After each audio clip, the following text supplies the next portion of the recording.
자, 반갑습니다. 배종찬 교수의 맛있는 돈 이야기의 배종찬입니다.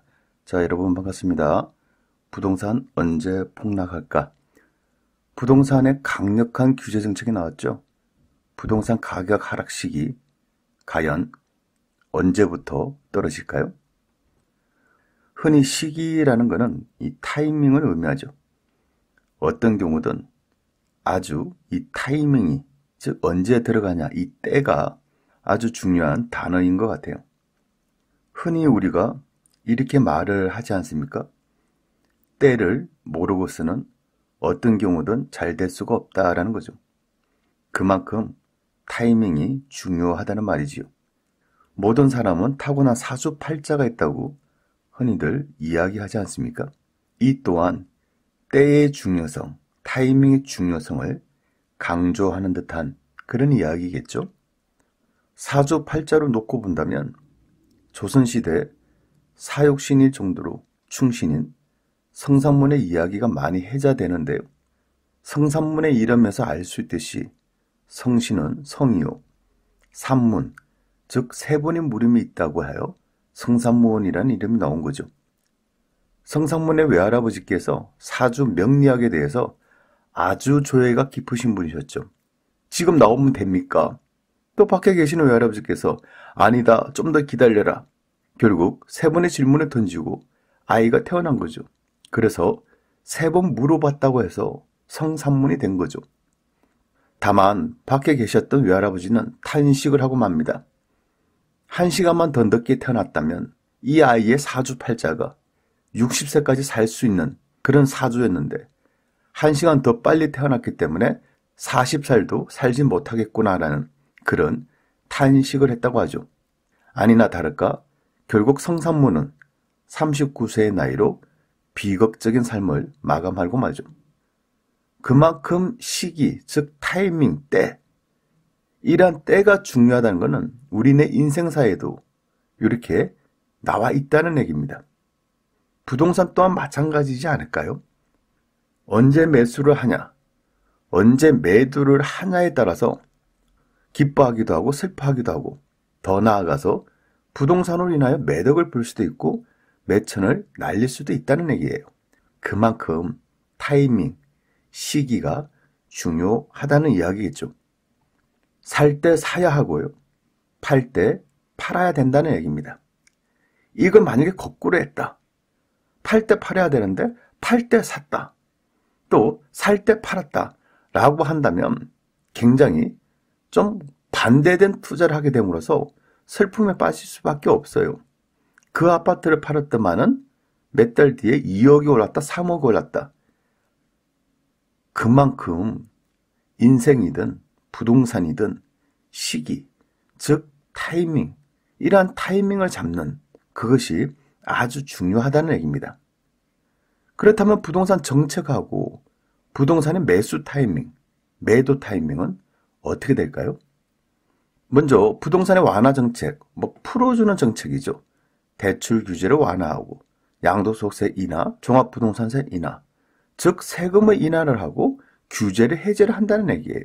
이럴 경우에 부동산의 가격은 시간이 좀 지나면서 부동산 가격이 서서히 올라가기 시작한다는 얘기고요. 만약에 부동산에 대한 규제 정책이 나왔다. 지금처럼 대출에 대한 규제, 양도소득세를 강화하고 종합부동산세 취득세를 인상을 하고 토지거래 허가구역 투기 가해지고 조정대상지역 확대를 하고 분양가 상대를 하고 재산세를 인상을 한다. 이런 이야기가 나오게 되면 부동산 시장에 어떻게 보면 바로 영향을 끼칠 수가 있다는 얘기입니다. 그렇다면 12.16 부동산 대책, 이게 지금 나왔지 않습니까? 그렇다면 부동산 규제 정책이 나오기 때문에 시장에 바로 영향이 나타날까요? 그렇죠. 어떻게 보면 강력한 부동산 규제 정책이기 때문에 시장에 바로 영향을 끼칠 수가 있다는 얘기입니다. 요 얘기는 부동산 가격 상승보다는 하락할 가능성, 즉 조정받을 가능성이 높아졌다라고 말씀을 드릴 수 있다는 얘기죠. 하지만은 또 역으로 생각 한번 해볼까요? 이것저것 많은 약을 복용한 사람 입장이라면 내성이 좀 강화되지 않겠습니까? 잔매를 이거저거 많이 맞아본 사람, 그런 사람들은 웬만한 매에는 그냥 안 쓰러질 거 아닙니까? 즉 내성이 강화됐다라고 말씀을 드릴 수가 있겠죠. 요즘 부동산 규제 정책 또한 그동안 정부가 얼마나 많은 또 규제 정책을 던졌나요? 어떻게 보면 부동산 시장에 정부가 매를 들었어요. 해초리를 들었어요. 무려 12.16 부동산 대책 포함해서 18가지의 매를 때렸다는 겁니다. 부동산 시장이에요. 이래도 안 떨어질 거야? 이제는 떨어져라 부동산아. 제발 좀 떨어져. 반드시 떨어뜨리겠다 부동산. 부동산 투기는 반드시 잡아내고 말겠다. 강력한 분양가 상한제 실시하겠다. 올 초와 중반의 이야기지 않습니까? 이렇게 강력한 분양가 상한제를 실시하겠다라고 해놓고 올 여름에 분양가 상한제를 지금 꼭 해야 되나? 미국과 중국의 경제전쟁, 한국과 일본의 경제전쟁 등등 국내 경제 사정을 고려해봐야지. 이렇게 얘기를 하면서 11월 달에 서울의 27개 동만 분양가 상한제를 실시를 했다는 얘기죠. 그러다 보니까 부동산 가격이 더 상승할 수밖에 없었다는 얘기예요. 결론적으로 부동산이 승리했다는 얘기죠. 부동산 정책, 규제 정책은 패했고요. 어떻게 보면 부동산 정책이 시장의 투기 세력들에 의해서 졌다라고 말씀을 할 수밖에 없다는 얘기예요. 아무튼 이제 정부도 이거 부동산 상승 이거 장난 아니다. 이 자칫하다가는 앞으로가 더 큰일 나겠다. 그런 걱정이 갑자기 밀려왔다는 얘기예요.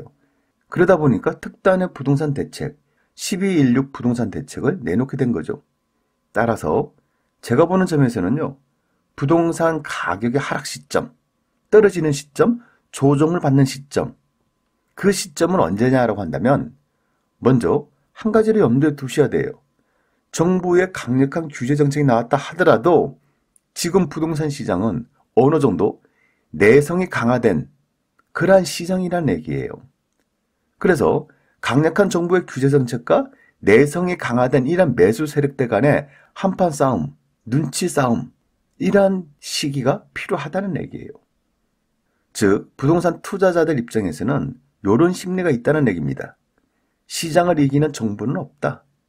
부동산 놔두면 언젠가는 또 오른다. 이거 얼마 못 갈 거야. 결국 부동산은 우상향이야. 라고 생각하면서 버틸 가능성을 배제하기가 힘들다는 얘기입니다. 결국 부동산 가격이 조정을 받을 것에 대한 가능성은 매우 높지만은 지금까지의 부동산 역사가 그러하듯이 얼마간의 조정을 받은 후 다시 꿈틀거릴 수가 있다는 얘기예요. 따라서 정부 입장이라면 이러한 투자자들이 내성까지, 이러한 생각까지 벗겨내는 그런 강력한 부동산 규제 정책이 나와야 된다는 얘기죠. 따라서 당장의 부동산 가격의 하락, 또 지금 당장의 부동산 가격의 큰 폭 조정, 이런 것보다는 어느 정도의 시간이 필요할 것 같아요. 즉 얼마 기간의 시간이 지난 후부터 본격적으로 다시 상승할 가능성도 있고 하락할 가능성이 있다는 얘기예요. 다만 비정상적으로 상승한 지방 대도시의 일부 아파트들은 시장에서 바로 조정을 받을 가능성도 있다는 얘기예요. 또한 앞으로 여러 가지 변수들도 있겠죠. 임대사업자 등록으로 인해서 일단은 매물 자체가 많지 않지 않습니까? 내놓고 싶어도 내놓을 수가 없어요. 임대사무자 의무 기간이 있기 때문에. 또 어찌되었든 버티면 오른다는 인식, 이러한 내성이 강화됐다는 얘기죠. 또한 정부의 추가 강력한 부동산 대책, 이러한 변수들이 앞으로 어떻게 움직이냐에 따라 가지고 여러분들이 눈여겨보셔야 된다는 얘기예요. 특히 여기서 여러분들이 눈여겨보셔야 될 부분은 정부의 강력한 추가 부동산 대책인데요. 강력한 대책이 내년 초에 또 나오게 된다면 시장에서는 더 큰 변화가 일어날 것 같아요. 즉 지금은 서로가 서로에게 눈치를 보는 싸움이라면 강력한 추가 대책이 나왔다. 12.16 부동산 대책이 나왔는데도 부동산 가격이 정부가 생각하는 그 가격만큼 안 떨어졌다. 또 부동산 가격이 오히려 상승한다. 그럴 경우에는 내년 초에는 정부는 엄청난 부동산 대책을 쏟아낼 것 같아요. 만약 그렇게 된다면 임대사업자 등록하신 분들이 가태료를 부담하면서까지 매물을 던지는 경우가 발생하고 어찌됐든 버티면 오른다는 인식까지 없어진다면 그때 부동산 가격에 큰 폭으로 하락받는, 어떻게 보면 큰 폭으로 조정을 하는 그런 경우의 수가 발생이 된다는 얘기입니다. 즉 초강력 부동산 대책이 나오면 수요는 감소됩니다. 그리고 매물은 증가됩니다. 결국 부동산 가격은 하락할 수밖에 없겠죠. 이상까지 배종찬 교수의 맛있는 도움 이야기였습니다. 감사합니다.